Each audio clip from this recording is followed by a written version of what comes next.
So for my meringue, I've got in a bowl 2 egg whites. Now the important thing about this is to make sure the bowl before you start is absolutely grease free, and when you crack the whites into the bowl, make sure there's no traces of egg yolk, because the egg yolk contains fat and any fat will stop the egg white whisking up to its full volume. And then for each egg white you can use about 50 grams of caster sugar. So I've got 100 grams, I've got 2 egg whites, so I've got 100 grams of caster sugar. So I'm going to whisk these egg whites until they're stiff.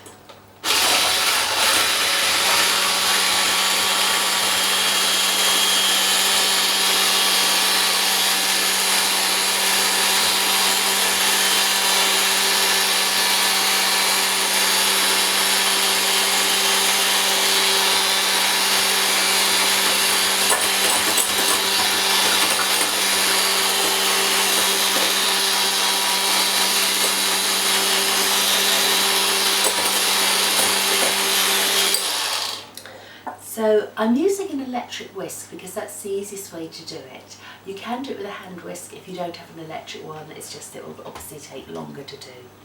And you want to whisk them so they're still looking glossy, but they hold their peaks, that you could hold the bowl upside down. You don't want to whisk it too much, because if you do it too much then it dries the eggs out and they sort of like start to clump together. Now to add the sugar, you need to add it really slowly, and this is a key to making meringue well. To begin with, just add it about a teaspoon at a time. If you add too much sugar all at one go, then when you bake the meringue, it sort of starts to leak out, you get liquid oozing out of the meringue.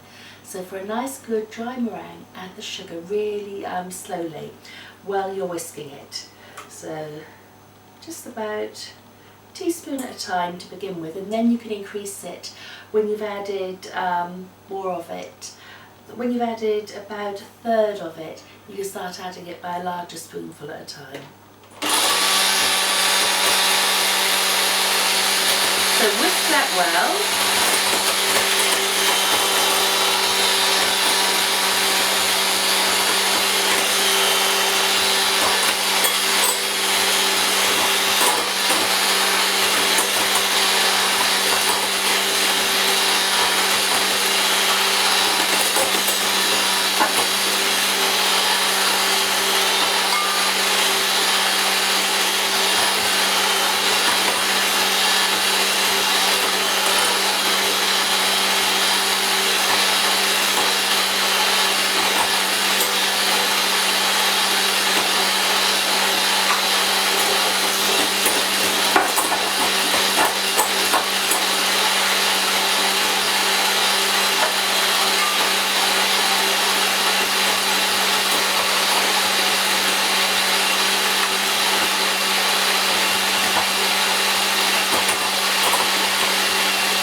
So it's starting to get quite thick now.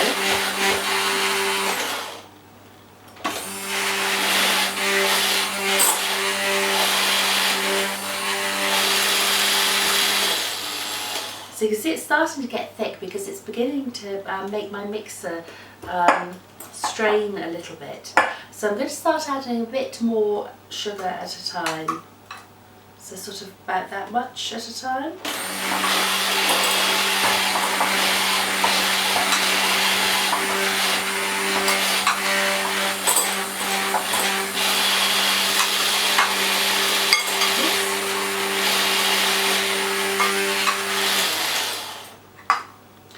Then, when I've added about half the sugar by whisking it in slowly, what I'm going to do is I'm going to add all the remaining sugar.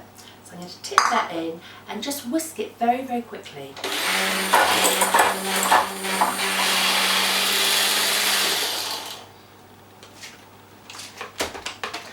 So that's just like the equivalent to folding it in.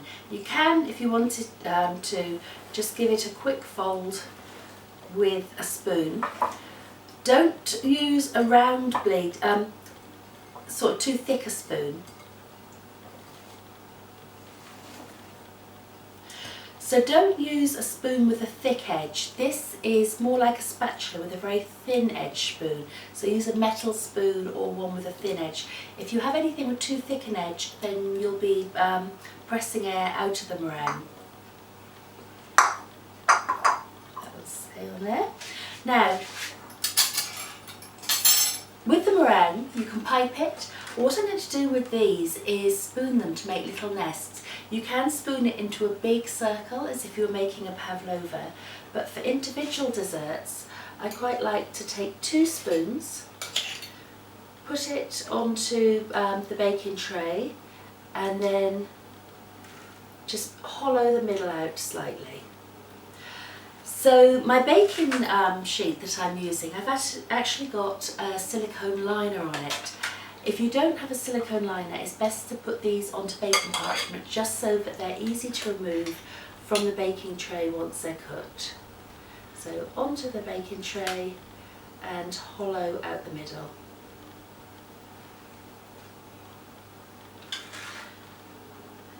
So I'm trying to get them to be roughly the same size.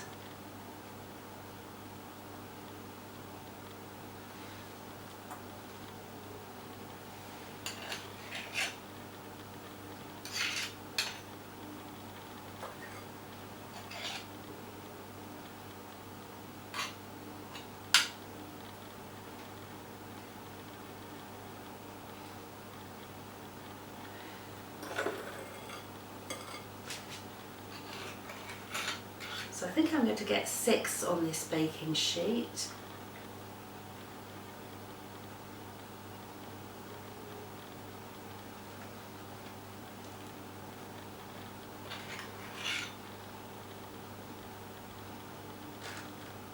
Just using the backs of the spoons to pull it into more of a round shape.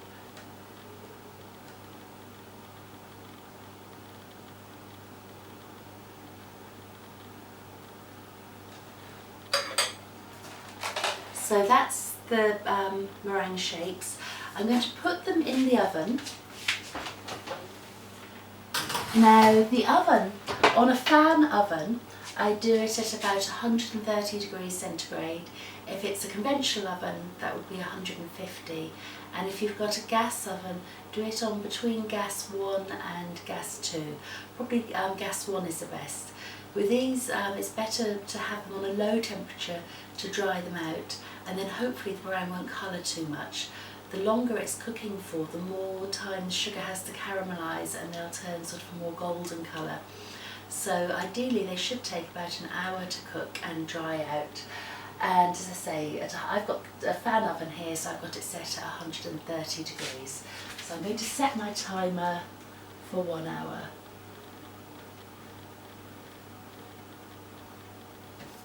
And that's it for those. So usually I'd finish the meringue and do another tray, but what I'm going to show you is if you want to pipe the meringue. So I've got a piping bag, a plastic one, which I'm going to cut the end off, and I've got a large star piping tube. All piping tubes have a number on them, and this is a number 1M. So I'm going to open the piping bag and pop the tube right into it. Make sure it's firmly in the base. Then open it around my hand. Now I don't need those spoons anymore, so I'll scrape the mixture off those. And I'm going to use the spatula to fill the piping bag. You need to do this as soon as you've mixed the meringue, because otherwise it starts to dry in the bowl and it needs to be nice and smooth still for piping.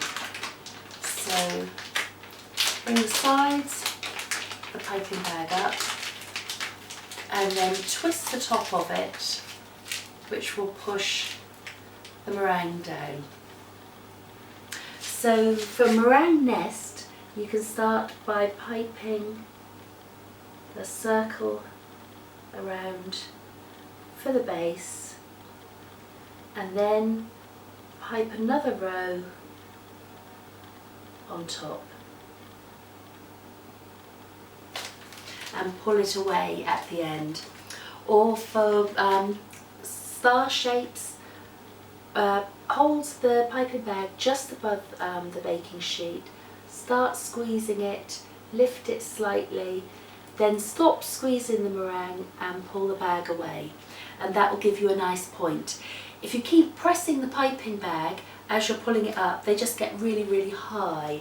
So hold it just above the baking sheet, squeeze, stop squeezing and lift the bag up.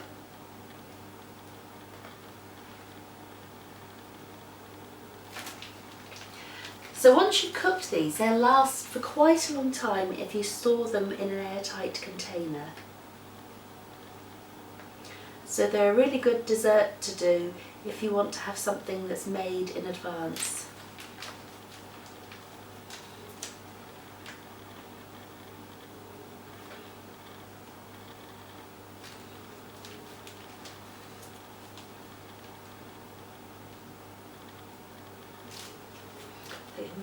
Enough for just one more maybe in there. Don't like to waste any of the mixture.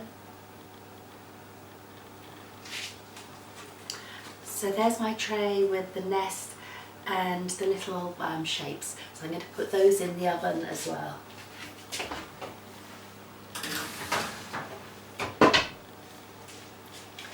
So just leave those now for an hour.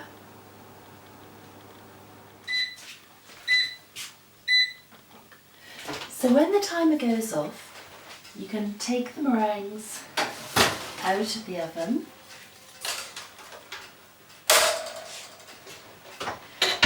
and be careful because they will be hot, and see if they come off the baking paper easily or off the silicone sheet. If they do, then you know that they've dried out and you can leave them to cool.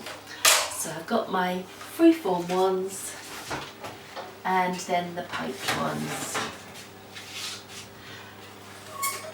So I'm going to leave those to cool on the trays.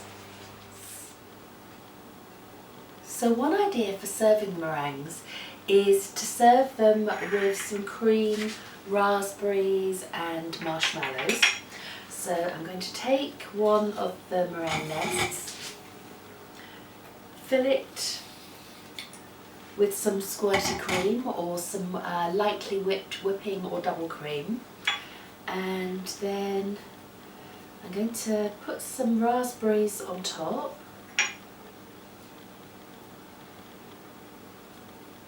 and then add some mini marshmallows.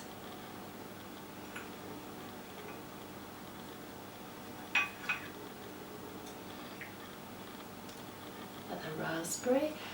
And I'm going to give it a light dusting of some icing sugar, letting the icing sugar go onto the plate as well. And if you have any mint, it looks quite nice with a little sprig of mint on it to add some more colour. So it may look like I'm shaking a lot, but only a little bit is coming out. So it's got a light coating of the icing sugar on it, and that's ready to serve. Now I'd only actually fill it with the cream just before serving it, because when you add the cream, it's got moisture in it and it starts to eat into the nice crisp crust of the meringue, so the meringue begins to go soggy. So it's better to fill it as soon as close to serving as possible. So that's one idea for the meringue nests.